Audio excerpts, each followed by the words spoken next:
Hey everyone, it's time for something new today. We're going to be going through a music collection of mine. Now, I'm a big music fan on top of the other pastimes of mine, I suppose, and I'm basically listening to music all the time if I'm on my own, and one of my favourite bands is the band Opeth. It's a Swedish progressive metal band. They started their life in the early 90s, kind of more like a black metal band, but with elements of what they would become to be later. Then they went into the progressive death metal sort of genre, and then further on nowadays they're more in the prog rock, although leaning more into the metal side of things. So they actually have a new album coming out this year. It was supposed to be out by now, I believe, but it's since been delayed to November. That is The Last Will and Testament, and I'll put a picture of it on screen here, and also the date that it's coming out. Really looking forward to this one. There's already a couple of singles that they've released for it, and what I've heard so far is really good. So my music tastes have evolved over time, and I'm not so much into the heavy stuff as I used to be, but there are still some bands that I hold close to my heart, and Opeth is one of those bands. And because my tastes have changed and sort of like stretched as I've gotten older, it means that I can better appreciate a lot of the elements that Opeth were introducing earlier in their life cycle, and now they carry on later on. So this is definitely one of my favourite bands, and I have a collection of CDs and DVDs from Opeth because I don't have a record player, so I have to stick with CD for now. So for my music collection, I have picked up one of each album in the format that I liked the best. When you're collecting music, often there are different versions of an album that you can get, so you might just have the standard edition that just has all the regular album tracks in like a jewel case, for example. Then you might have a limited edition that has bonus tracks and bonus content like a DVD or whatever.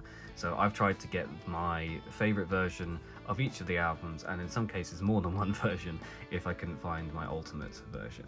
So we're going to start off with the very first album.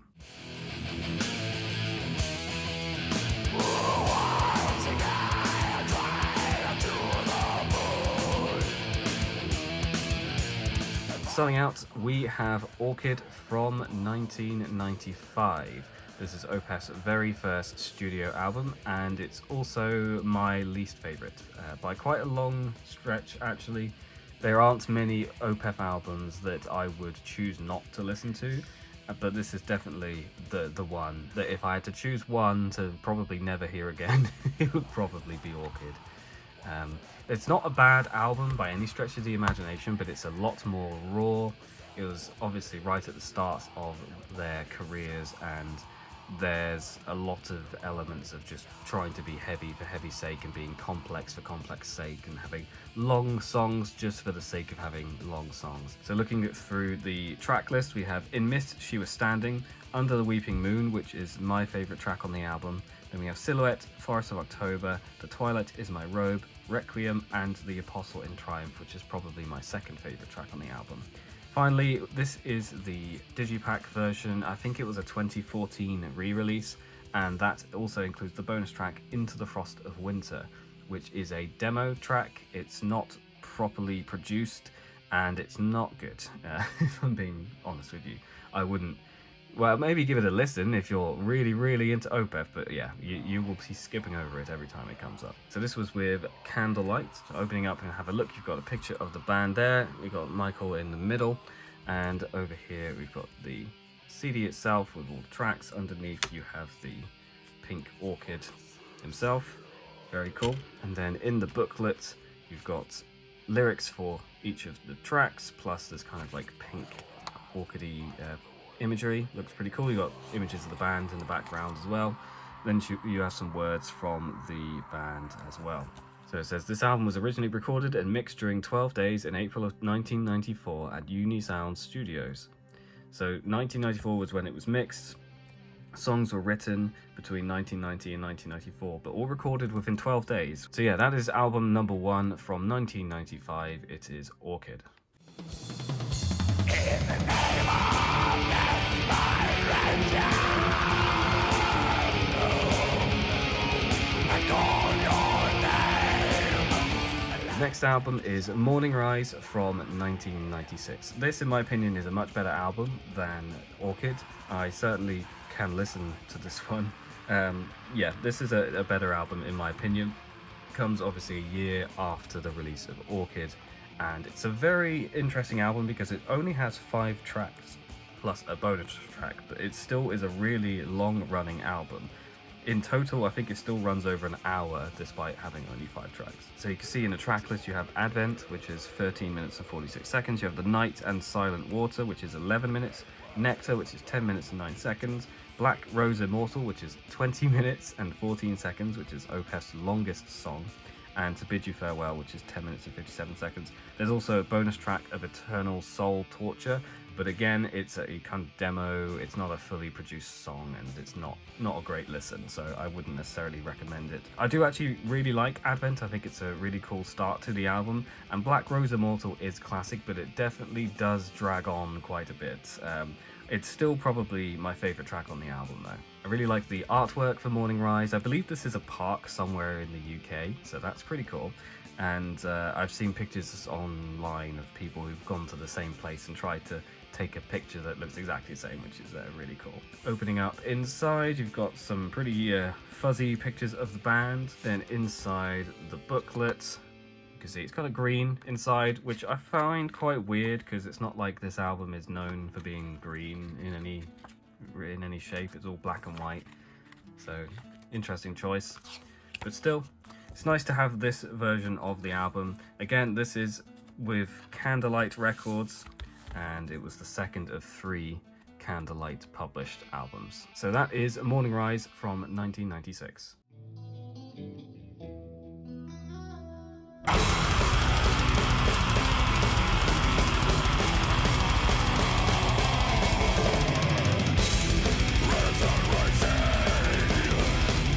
Next up is My Arms, Your Hearse from 1998. This version of mine, unfortunately, is quite battered. That's how I received it. But it's another digipack, and it's the 3rd and last album released under the Candlelight Records name. This album, in my opinion, is way ahead of Morningrise and of Orchid. This one is great and much closer to where I think modern Opeth began, which is in the next album, but it's very close to that in my opinion. It's got some great tracks on it. Let's have a look at the track list. Starts off with a prologue, then you have April Ethereal, When, which is my favourite track on the album. We have Madrigal, the Amen Corner, Demon of the Fall, which is a very well-known classic track, Credence, Karma, Epilogue, and then you have 2 cover songs. You've got Circle of the Tyrant and Remember Tomorrow, which is an Iron Maiden cover. I can't remember who does Circle of the Tyrant originally. I'll put it on the screen. The Remember Tomorrow cover I quite like, actually. It fits them pretty well. But if you were going to be listening to the album front to back, I'd probably go prologue to epilogue and skip over the bonus tracks. But I always like to have the bonus tracks. Let's have a look on the inside. You see we've got some kind of autumnal imagery here. We've got pictures of the band there. We've got the CD, and behind that just the Opeth logo. Inside we have the book, and continuing on the autumnal theme here, lots of crazy lyrics here. I'm not sure how you're supposed to know what these are for, but yeah, that is the book, and that's the same picture from the inside. Very good. So yeah, My Arms, Your Hearse from 1998. I think it's a really solid album, and definitely my favourite of the Candlelight years.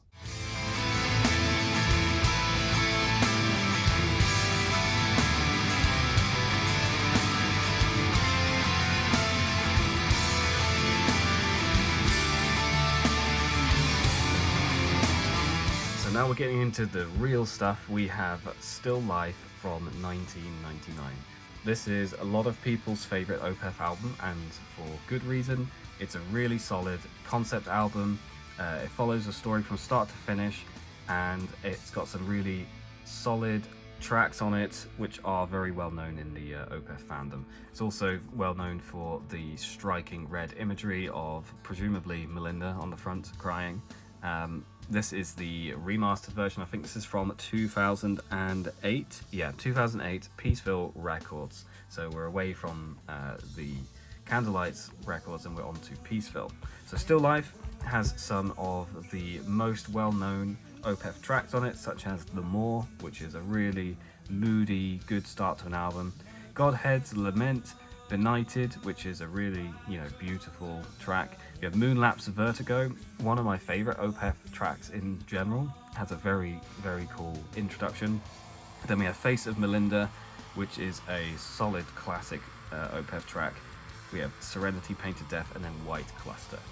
Included in this version, I also have a DVD as disc 2, which is the 5.1 surround sound mix of Still Life, which is really cool, as well as a live video of Face of Melinda, which I believe is taken from the Roundhouse Tapes live show. So it's not a unique recording, but it's still nice to have it as a preview on this. So opening up and having a look on the inside, you've got this really cool striking red imagery all over. The discs are bright red, which is really, really awesome.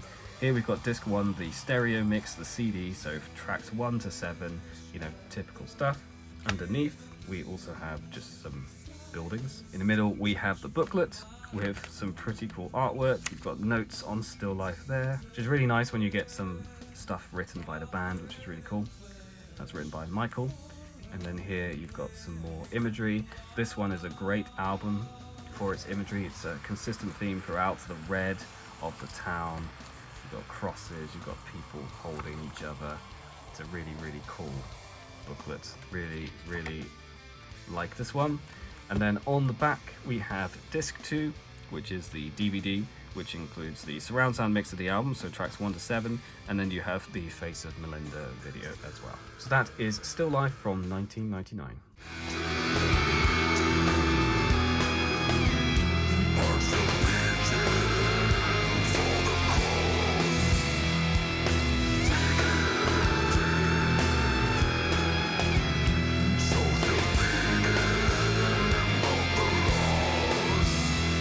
Alright, so the next album released after Still Life was Blackwater Park, which is a lot of people's favourite Opeth album. It's probably mine in most given days.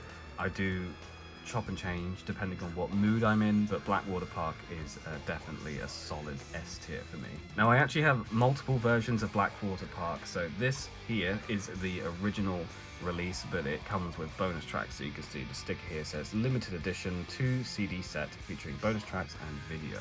This is actually quite hard to find, or relatively hard to find. I managed to sneak one online for I think $5, so I did really well with this one.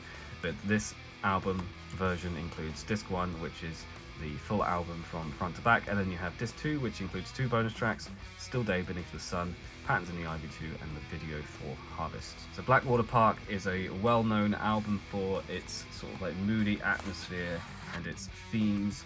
It's consistent from front to back, and it has some of the best, most iconic songs on it. So looking at the track list, we start with The Leper Affinity, we move into Bleak, which is possibly my favourite song on the album, but for, pretty close second with Blackwater Park.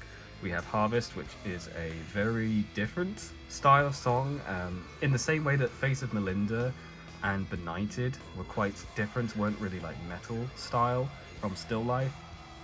The Harvest track on here is more kind of like, I don't know, like folk music. It's interesting. It sounds really good though.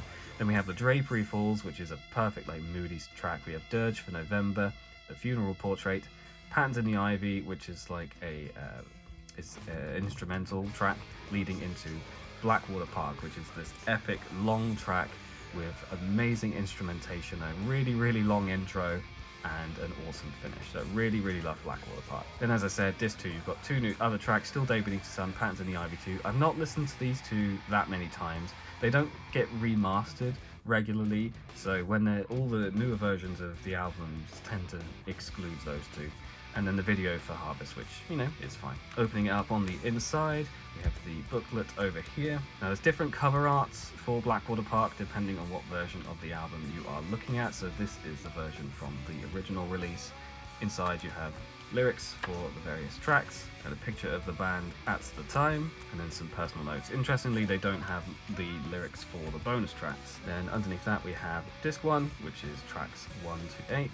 And behind that we have disc 2, which is the bonus disc. So that is the limited edition from the original release. Now I actually have two more versions of this album. Version number 2 is the Legacy edition. This was released in 2010. So I guess it marked the 20-year anniversary of Opeth starting as a band, because I think they started in 1990. And this includes a bonus track, which is the Leper Affinity performed live, and then it also includes a bonus DVD, which has a 5.0 audio mix of the album, plus a documentary, The Making of Blackwater Park. As you can see, it also has a completely different cover. So if we get the original back, see obviously there was the slipcase for the original, which is just sort of this grey background with the black O, but then the original artwork looks like this. So this is a completely new artwork, which is interesting, but it looks really nice. So looking on the back, you can see everything that's included, just as I mentioned. Not sure where that Leper Affinity was performed, and you can see here 2010. So this was 2001 was the original release, 2010 was this release. Opening up on the inside, you have some really cool discs, kind of this gold color, and it does say Legacy Edition on the disc, and it shows disc 1, Leper Affinity, blah blah blah, and all that kind of stuff. So this is the original CD, and this was published with Music for Nations. Also, I like how the O kind of pokes out there. Then we have the booklet in the middle with some more pictures of the band from around the time, some more personal notes from Michael, even more photos. We've got lyrics, even more photos, which is really good. I do like to have, you know, photos from the band at the time, just to see where they were in that moment. And then on the back we have the O poking out again. This is disc 2, the DVD that includes the making of documentary. So that is the 2010 Legacy Edition. And finally, this is the 2021 remaster. So it is actually quite substantially different. Listening to the remastered version, I do prefer the remastered version, just makes it a little bit clearer. But you can see this is kind of closer to the original artwork, but it's more of a grey colour than the sort of yellowy colour that was in the original. This is like a digibook. On the back you can see that the track list is the exact same as the Legacy Edition, so it's the full album and then the Leper Affinity. So in neither the Legacy Edition or the Remastered Edition do we get the bonus tracks. See, it says here it's 2021 release by Music for Nations and Sony Music. On the inside you get some artwork. You can see, interestingly, we get the artwork from the Legacy Edition, which is kind of cool. Got some more notes from Michael, and then we have some even higher quality photos of the band from the time, which is really cool to see. You've got the lyrics here from the different songs, a lot of the same pictures in the other versions as well. Some pretty cool picture collages here, which is really nice. Even more over here. Then on the back you actually have the original artwork again for some reason, and then the CD, which is just this boring looking white Music for Nations CD with Opeth Blackwater Park on it. Not sure why they didn't go for a cool design like the original release or the Legacy Edition, but it is what it is. That is the 2021 remaster. So yeah, I think it's quite fitting that I have 3 versions of Blackwater Park. But like I said, I was trying to get the sort of like best version of each album, the one that included the most contents, like the most bonus tracks and the bonus DVDs and stuff. But with Blackwater Park, that was kind of spread out all over the place, because you have the bonus tracks on the original limited edition, but then you have the bonus DVD on the Legacy Edition, and then you get the remastered tracks on the 2021 edition. So that's Blackwater Park. Amazing album. If you can only listen to one Opeth album, listen to Blackwater Park.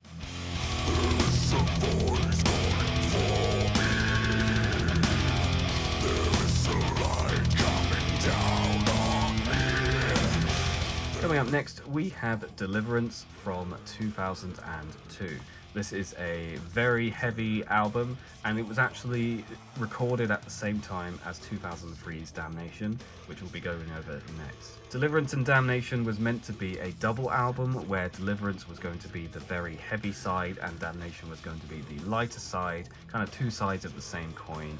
And I find it interesting personally that the heavier album is called Deliverance and the lighter album is called Damnation, because in my mind you'd almost think it would be the other way around, but it does make it for an interesting contrast. So this is the limited edition digipack, but there's no bonus tracks, there's no bonus DVD or anything like that. It's just, you know, a digipack instead of a jewel case. So this is the 2002 release by Music for Nations. and it includes some really solid Opeth tracks, some of their most popular ones. Starting off with Reef, which is a very brutal track, then Deliverance, a very, very popular track with one of the best endings in an Opeth song. We have A Fair Judgment, which I really, really like. For Absent Friends, Master's Apprentices, which is an awesome song, and By the Pain I See in Others. So 6 tracks on Deliverance, but it still has a pretty long run time, and I think it's a really, really solid album. For me, it's definitely a step down from Blackwater Park. I feel like Blackwater Park is the complete package, like it has all of the different styles of Opeth from around that time, whereas Deliverance and Damnation, being 2 separate things, kind of splits them out instead of having them kind of mixed together, which isn't necessarily a bad thing, but I think it means that if you listen to one in isolation, then you're kind of missing out a little bit. On the inside, you can see we've got some pretty cool looking artwork of a completely run down house with some mail in the mailbox. We have the disc over here, very straightforward, and behind that we just have some more artwork. The booklet here just contains lyrics for the tracks, some imagery here. It's interesting that we don't have any pictures of the band. There we go. I was going to say, there's got to be some pictures of the band. Lyrics here for Master's Apprentices and By the Pain I See in Others, and just some credits on the back. It's a pretty spooky image on the back. So that is 2002's Deliverance, which in my opinion should be listened to alongside Damnation. I can see the meaning of this life I'm leading. I try to forget you as you forgot. So here is Damnation from 2003. As said, this is kind of the sister album of Deliverance, recorded at the same time, but this is the lighter album. So I believe it was the record label that convinced them to release them individually as 2 albums rather than as a double album, and I think the band regretted doing that in the end. However, there was a remastered and remixed version of Deliverance and Damnation put together, which was released later down the line. It's one that I really want to get my hands on because it does sound very different, the way that they've remixed and remastered it, but it has both of the albums together, which is the way that it should be, in my opinion. But anyway, Damnation is, depending on the day, one of my favorite albums, and that's because it is just so jazzy and bluesy. It's almost not a metal album at all. For me, this was like Opeth at their most creative, and I wouldn't have it any other way. We've got some amazing tracks here in Window Pane, In My Time of Need, Death Whispered a Lullaby, Closure, Hope Leaves, To Rid the Disease, Ending Credits, and Weakness. Just from start to finish, this album, it's got such a mood, but it's not like a sad mood. It's kind of like playful in a way, but it's very, very different to Deliverance and everything that came before. So I think a lot of fans were very confused and possibly concerned by the release of Damnation, but it's not like Opeth was saying, this is Opeth now. It was just they were saying, we can do this too, which was really cool. On the inside, you've got a complete contrast to the Deliverance album. You've got a completely stark white CD. You almost can't read the track list on it, but it looks really cool. Got some more imagery underneath there, and a creepy hand here for some reason. And then of course on the inside you've got booklets with the lyrics, and then a different picture of the band inside, but still quite mysterious and moody. So that is Deliverance and Damnation from 2002 and 3 respectively. A solid couple of albums. I think listen to them both in order, Deliverance then Damnation, and you'll have a great time. Love these albums.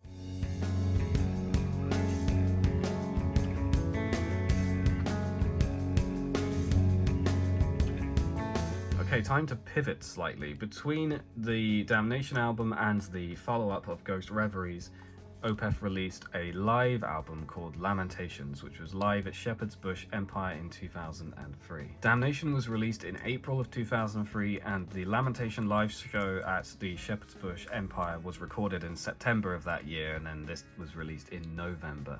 So it's very soon off the back of Damnation. And what's really interesting about this live show is that they play the entirety of Damnation.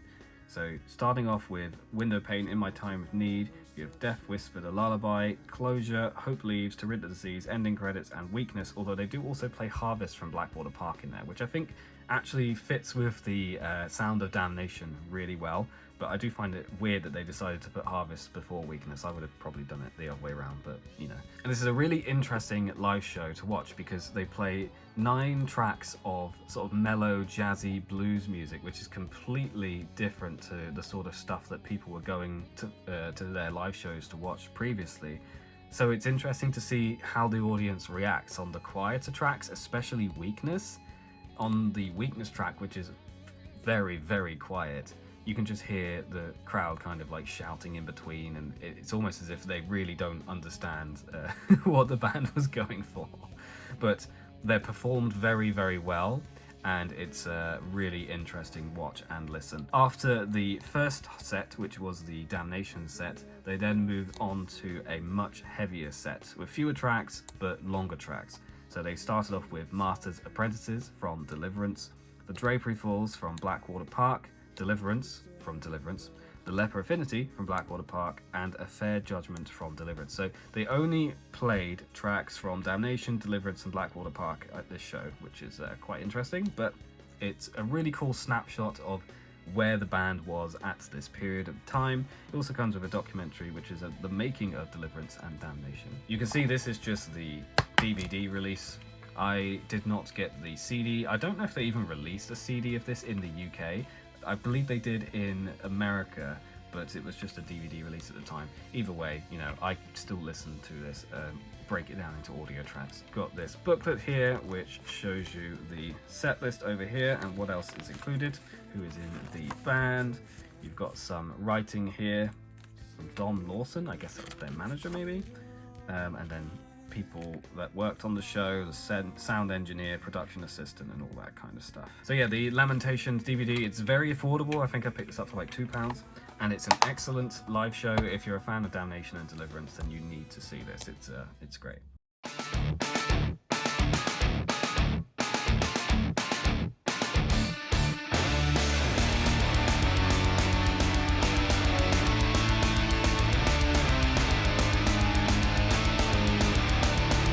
Okay, so now the album that got me into Opeth in the first place, and that is 2005's Ghost Reveries. I think people were a little bit worried after Damnation that Opeth were going to fall into a trap of basically playing completely different music to what they were known for, but Ghost Reveries definitely put that concern to bed, at least for now. This version is a deluxe special edition, so you can see in this gatefold digipack setup, and it comes with 2 discs. So on disc 1 you have the full album, including a bonus track, Soldier of Fortune, which I think is a deep purple cover, which is a really good cover. And then disc 2 is a DVD which includes Beyond Ghost Reveries, which is a documentary, a 5.1 mix of Ghost Reverie, and then the director's cut of the Grand Conjuration music video. This album is released under Roadrunner Records, so yet another publisher for Opeth. I think they're on their 4th already, and we're only a few years into their existence. But this is again a very solid album. Probably it's pretty close for me with Blackwater Park. I think I kind of have different favorite albums depending on the era of Opeth, and I think and also the sort of like the theme of Opeth. So if we're going with like heavier albums, then Blackwater Park and Ghost Reveries are very closely tied near the top. If we talk about lighter albums, it's going to be Damnation, but we have more light albums to come. So going through the track list of the album, you have Ghost of Perdition, a very famous Opeth track played at loads of their live shows. The Baying of the Hounds, which has a really awesome intro, just gets straight into it, no messing around. Beneath the Mire, which is a really sort of moody song, really cool. Atonement, which sounds awesome. It's kind of like a quieter track, but it's got excellent sound to it. Reverie / Harlequin Forest. Harlequin Forest is an incredible track. Hours of Wealth, which is this sort of beautiful, starts off as just instrumental, and then it does go into a little bit of singing towards the end with some sort of blues guitar. Then we have The Grand Conjuration, which is brutal and creepy, and it's my favorite track on the album for sure. And then Isolation Years, which is a really beautiful singing piece by Michael, that is just a great way to end the album. Opening up on the inside, we've got the disc one, which includes the full album and the bonus track. Underneath you can see some creepy looking pictures, and if we flip this one open, you've got the booklet, and then you've got disc 2, which is the DVD. And it's quite a thick booklet, so we're gonna get some cool imagery in here. Some stuff that looks really nice. You've got a letter there from Michael. You've got stuff themed around the album's themes. It looks really, really nice. That's the Baying of the Hounds, I assume. Yeah, you can see Baying of the Hounds. They did that really well. So, even weirder stuff. You've got images of the band playing. Looks like they're playing on stage, and you've got more imagery. So yeah, really nice booklets, and then another cool picture under here. I really like this package with all the imagery. It's really cool, really substantial. So that is Ghost Reveries, a 2005 album by Opeth, and one of my favorites.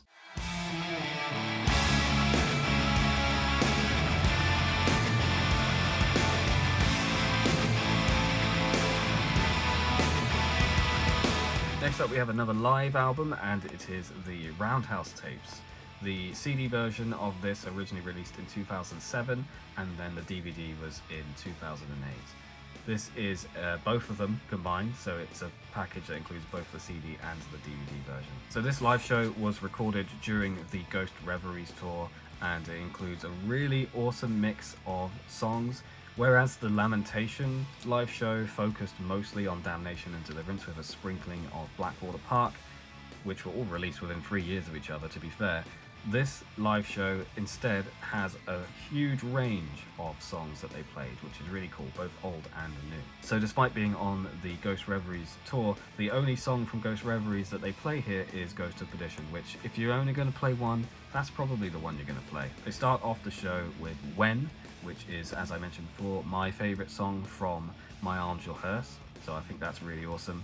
We then have Under the Weeping Moon, which I mentioned before is my favourite track on Orchid, which, as I said, Orchid's definitely not my favourite album, but Under the Weeping Moon is by far my favourite track on the album. We then have Bleak from Blackwater Park, which very, very solid track.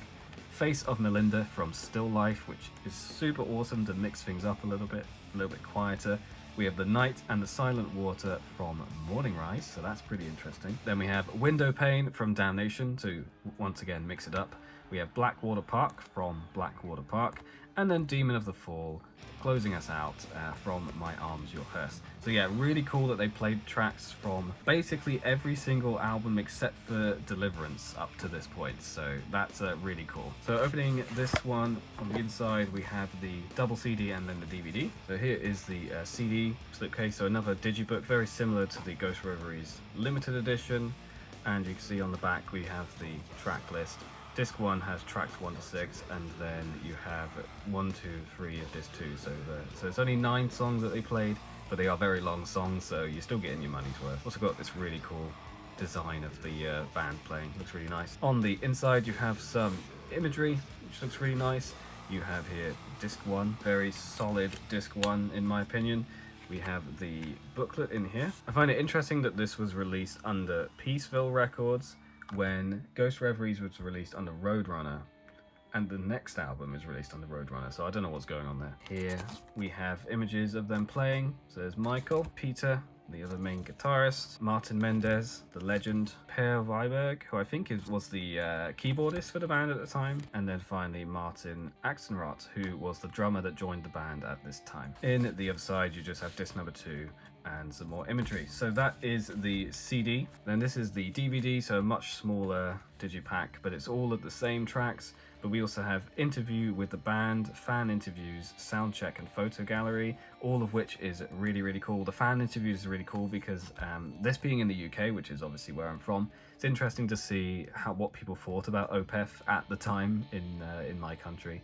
I wish I'd been really big into them back then, but around the time of the live show I was only really just getting into them. We have some different kind of imagery on the inside, and then you have the DVD, which includes the full live recording and all of the bonus stuff. So yeah, really cool. So that's the Roundhouse Tapes from 2007/8, depending on what version you got. In terms of the live shows, it's probably my least favorite, but that's only because the other ones are amazing, and this one is great, but not amazing, but it's still really good.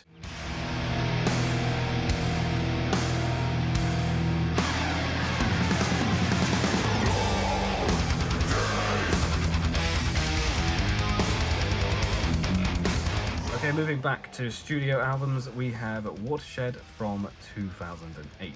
This one at the time was really what got me into the band. Like Ghost Reveries, made me aware of Opeth, and I quite liked them. But Watershed is what made me kind of fall in love with the band. I absolutely adore the sound of this album. This is a special edition, which kind of looks like a letter, which is pretty cool.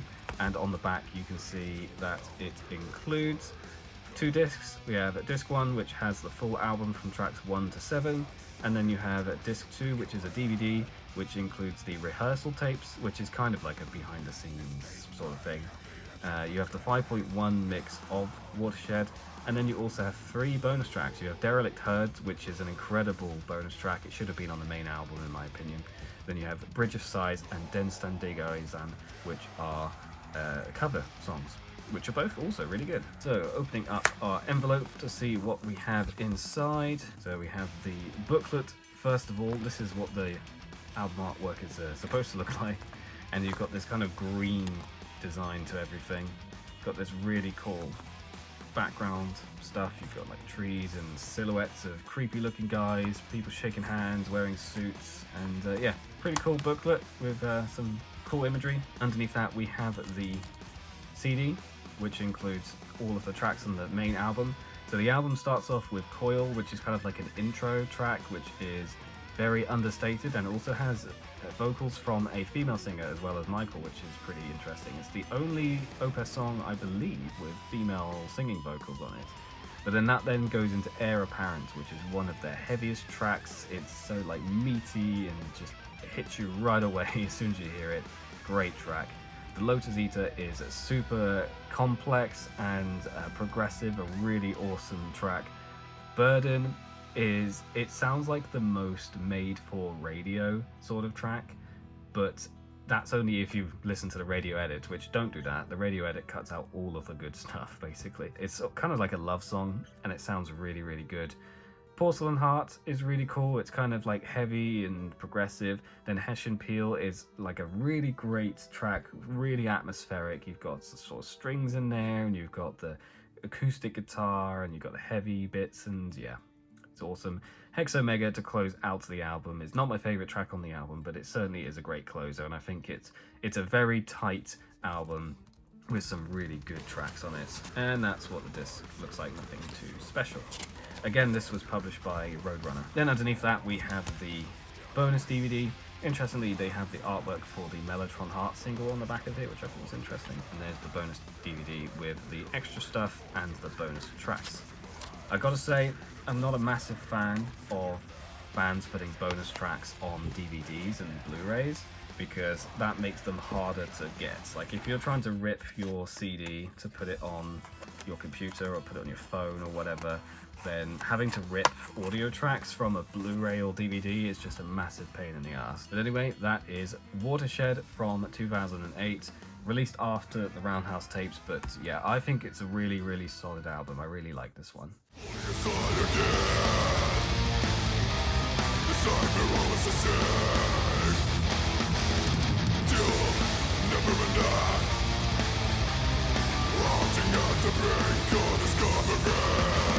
Time for another live album, and we have the Loyal Disharmonic Orchestra, conducted by the powers that be, in live concert at the Royal Albert Hall. Evolution XX, an Opeth anthology composed by Michael Achfeld and Opeth. I mean, I don't know which of those titles it's meant to be. There's like 4 titles here. I think it's generally called In Live Concert at the Royal Albert Hall because, you know, that's what it is ultimately. This is a 2010 live show, or I think, was it in 2010? Yeah, it was recorded in April 2010 and released in September of 2010. Now the reason why it's Evolution XX is because this is to celebrate the 20-year anniversary of Opeth, so similar to the Legacy edition of Blackwater Park. This was happening around the same time, and it's the band playing at the Royal Albert Hall in London. This package is really interesting. It contains the CD and DVD versions of the live show, but it's in this really big package, and it doesn't look like an Opeth album. I mean, it doesn't even use their font, which is really weird. Maybe they tried to just make it look like something you would see alongside other Royal Albert Hall releases. But anyway, looking at the back, you have 5 discs included in here, which is absolutely nuts. So you have 2 DVDs and 3 CDs, all covering the same tracks. Obviously the DVDs is the video version, and then you have the CDs. So what I love about this live show is, to celebrate the release of Blackwater Park, they have Observation 1, which is where they play all of Blackwater Park in order, which is really awesome. There's also an interview included on disc 1. And then Observation 2 is essentially one song from every other Opeth album in order of release. So excluding Blackwater Park, obviously. It starts off with Forest of October from Orchid. We have Advent from Morningrise, April Ethereal from My Arms Your Hearse, The More from Still Life, Reef from Deliverance, Hope Leaves from Damnation, Harlequin Forest from Ghost Reveries, and The Lotus Eater from Watershed. So a really awesome, unique grouping of songs. You don't normally see this. Like when we've looked at Lamentations and the Roundhouse Tapes, they didn't play these tracks from those albums. These are sort of like the least, not least popular, but the less well-known tracks from those albums. So it's really cool that they played them live. So having a look inside, we have CD 1 and 2 in this weird lurid yellow and green. Over here we've got a picture of the band either before or after the show in front of the Albert Hall. Pretty cool. Must have been a really big deal for them, so I'm really proud of my boys. Then we have CD number 3 over here. What's behind it? Okay, yeah, just pictures of the stands in the Royal Albert Hall. And then on the other side you of course have DVD 1 and 2. So yeah, 5 discs in total. This is a really cool package and a really cool live show. I'd highly recommend watching it whatever way you can.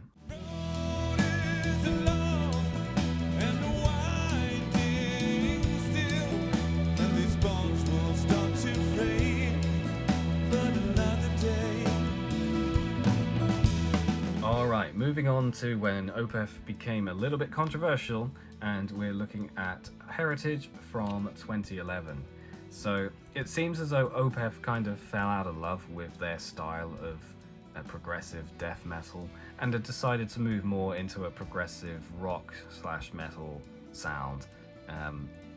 Probably more on the back of Michael than the rest of the band. Don't quote me on that, but that's the direction they decided to go in, and it was hugely controversial by their fan base at the time. Heritage was born out of that, and I think that for that reason it gets a bad reputation. Also, this cover's really cool. See, it's got this lenticular cover on it. It's really nice. My understanding is that the band started making basically a Watershed 2 after the release of Watershed, but then Michael came to the conclusion that they couldn't outdo themselves this time. You know, they couldn't make Watershed 2, it just wasn't going to be good, so they essentially scrapped the whole thing and Heritage was born. Now there are 2 distinct eras in Opeth, and it happens after Watershed. So post Watershed, which is kind of funny because, you know, it's called Watershed, but post Watershed they basically became a different band. People sometimes call them Old Peth and New Peth, and Heritage being the first New Peth album definitely rubbed people the wrong way. But now that we're beyond that and we've all grown up a little and our musical tastes have changed slightly, I think we can all appreciate Heritage for what it is, which is a really great progressive rock album. So this is the limited edition. You can see here it's this kind of gatefold digipack. On the back we have disc 1, which is the album starting with Heritage, ending with Marrow of the Earth. Then disc 2 is a DVD which includes the 5.1 surround mix of the album. It has a couple of bonus tracks, which is Pyre and Face in the Snow, and then there's also a documentary which is the making of Heritage. Now I personally really do enjoy Heritage. You have to kind of be in the mood for it, and you have to have time in your day to listen to it from start to finish, but if you can find that place and listen to the album in that way, it's really good. So starting off with the opening track Heritage, moving into Devil's Orchard, which is a great track and they still play that live quite regularly. We have I Feel the Dark, Sliver, Nepenthe, which I think is really underrated personally. We have Hack's Process, Famine, The Lines in My Hand, Folklore, and Marrow of the Earth. I really like this album, and I would definitely say it's not my least favorite of the new albums. Anyway, opening this up, on the inside we have disc 1 for Heritage. In the background you can see all of the imagery of this album is focused around them recording in the studio. See, we've got Frederick there, who replaced Peter around the Watershed time, I think I want to say. But you've just got them in the studio playing their instruments, Nothing too complicated.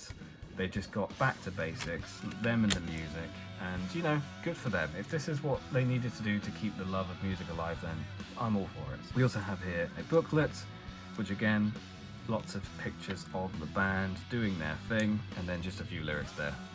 Very small prints, this one. But yeah, that is Heritage from 2011.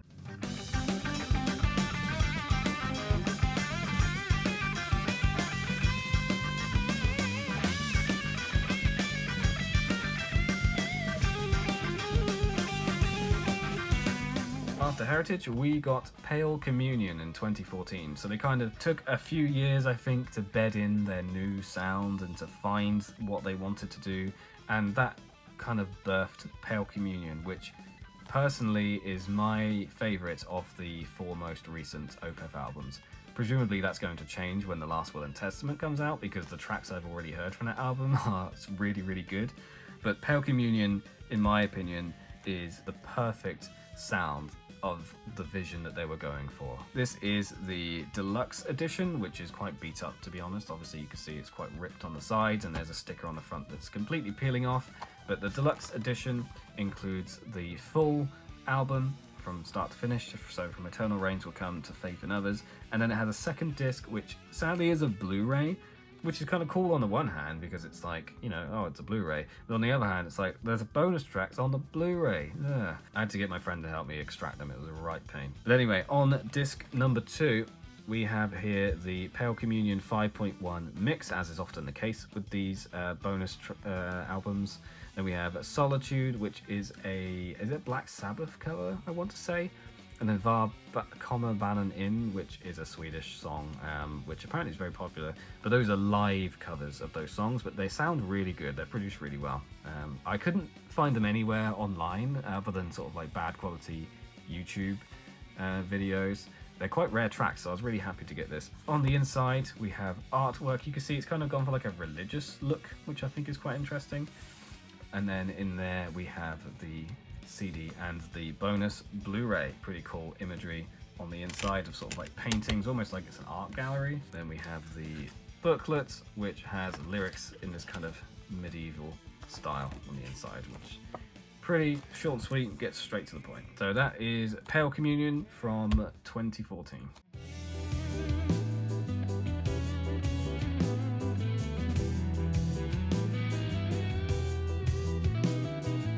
Moving on, we have a very contentious album, and probably my least favourite of the new Opeth albums, but I think it still has plenty of redeeming qualities, and I do still really enjoy it, and that is Sorceress, released in 2016.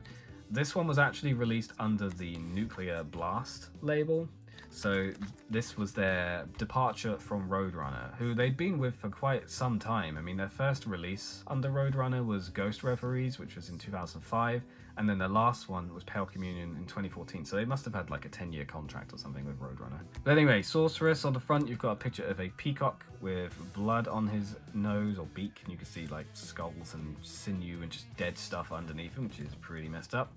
Then on the back you've got this cool image of what is presumably the Sorceress of note, and then we have the actual track list. So this is a special edition that includes 2 discs. We have the main album here, starting with Persephone and ending with Persephone Slight Return. And then on the bonus disc, you have 3 bonus tracks, as well as 2 bonus live tracks, which is really cool. So the track list is Persephone, Sorceress, The Wildflowers, Will-o'-the-Wisp, Chrysalis, Sorceress 2, The Seventh Sojourn, Strange Brew, A Fleeting Glance, Error, and Persephone Slight Return. And then on the bonus disc, you have The Ward, you have Spring 1976, you have Cusp of Eternity Live, The Drapery Falls Live, and Voice of Treason Live. Oh, okay, so it's 3 live tracks and 2 bonus tracks. I thought it was the other way around. So the live tracks are actually really good, especially Voice of Treason I think is really great, because that's from Pale Communion, which is an awesome album. Let's open up this one so you can see inside. I think blood is pretty much the the theming of the album. But some pretty cool, you got like some cosmos thing over there, got some birds over there. Then on the inside of here, we of course have the booklet. We have the same art as on the front.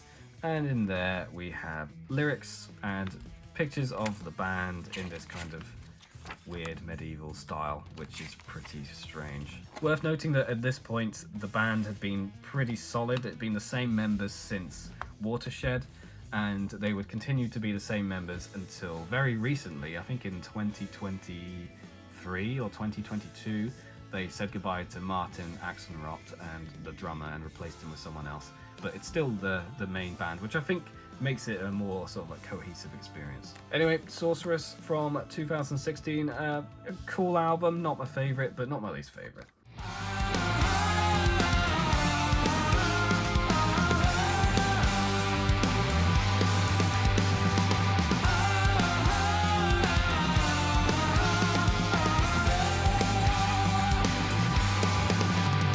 Almost there, we have one last live album, which is Garden of the Titans, live at Red Rocks Amphitheatre. This was released in 2018 under the Nuclear Blast label, and it's a live show played at Red Rocks, Colorado, which is a very, very well-known venue for musical artists. There have been loads of big artists that have played at Red Rocks. It's kind of like the American equivalent of the Royal Albert Hall, I guess, in terms of how the prestige around it. Really, really awesome venue. This live show was after the Sorceress album came out, so there is an over-representation of songs from the Sorceress album on it, but it's also a pretty cool mix-up from other albums as well. So starting off, we have Sorceress opening the show up, then they move into Ghost of Perdition and Demon of the Fall. So you have a good sort of mix. You have the new Pef Sorceress, Ghost of Perdition is sort of like the classic Opeth that everyone knows, and then Demon of the Fall being the old, gritty, heavy Opeth as well. Then they move into the Wildflowers, another track from Sorceress, In My Time of Need from Damnation, The Devil's Orchid from Heritage, which is pretty cool, then Cusp of Eternity from Pale Communion. Finally, then have Heir Apparent from Watershed, Era from Sorceress, and Deliverance from Deliverance. So 3 tracks from the Sorceress album. Then you also have 2 tracks, one each from the other New Path albums, and the rest of them are older tracks. So it's a really good mix in this live show. You got 5 of the older songs and 5 of the newer songs. The production and the quality of this show as well was just absolutely incredible. It's like nothing I'd ever seen before, to be honest, in terms of a live show, and I was very, very impressed when I saw this for the first time. It's definitely the one to watch if you need to only watch one Opeth live show. I would say this is the one. So on the inside you have the Blu-ray, which has the full set on it. You have this book on the inside with some pretty cool stuff. You've got some posters there, so you can see it was actually recorded in 2017, but it wasn't released until 2018. You've got pictures there of the set list. You got the band standing in the stands at the venue. They're doing the sound check during the day. It's such an awesome venue. I'd love to go there someday. I don't mind who's playing. I'll happily go to anyone playing at Red Rocks. And that's what it looked like at night when they were playing the show to the crowd. Loads of pictures from the show here, which is really sick. And then on the other side we have the 2 CDs, which just contains 5 each of the tracks. So that is Garden of the Titans. I mentioned before that I had favourites when it comes to live albums. I think Garden of the Titans is personally my favourite, followed by the Lamentations show, then the Albert Hall one, and finally Roundhouse Tapes. But they're all very close together and I recommend watching them all.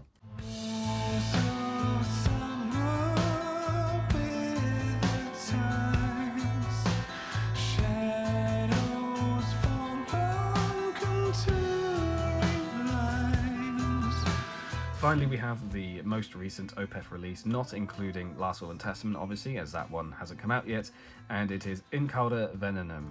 This was released in 2019. Now, some interesting points about this album. It was originally written completely in Swedish, but Michael was then convinced to release it in English as well because they thought they might, isolate part of their fan base if they could only release it in Swedish. So he took it to heart and ended up releasing both a Swedish and an English album, which is kind of insane. So he wrote all of the tracks and recorded all the tracks in Swedish, but then he had to rewrite them and record them all in English, which is nuts. I think he's gone on record before saying that some of the songs he prefers in Swedish, but some of them he actually prefers in English, which I think is kind of funny. So this version is the extended edition of the album, which includes the English version, the Swedish version, and then a bonus CD which includes 3 bonus tracks, and it has them in English and in Swedish as well, which is really cool. You know, if you understand the Swedish language, maybe you prefer the Swedish version. I do not, so personally I prefer the English one. It's cool that there's 2 versions. I quite like this album. It's not my favourite of the newer Opeth albums. That award goes to Pale Communion, but I think it is absolutely solid. You've got some great tracks here like Dignity and Next of Kin, Love Long Crime, Charlatan, All Things Will Pass. All great songs, and I don't listen to this one as often as I should. I really need to listen to it more. On the inside you can see some imagery there. We have here the booklet. Got to go through the booklet. It's got some artwork there, which looks pretty creepy. Got some lyrics. Very creaky, this book. And then yeah, just some more lyrics and some notes from the band.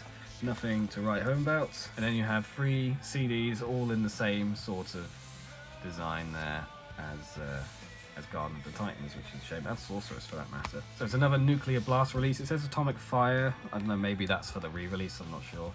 But yeah, once again, continuing the theme of Opeth constantly changing their publisher, I guess. And that is in Cauda Venenum. So that is my Opeth CD and DVD collection. Hope you found this interesting.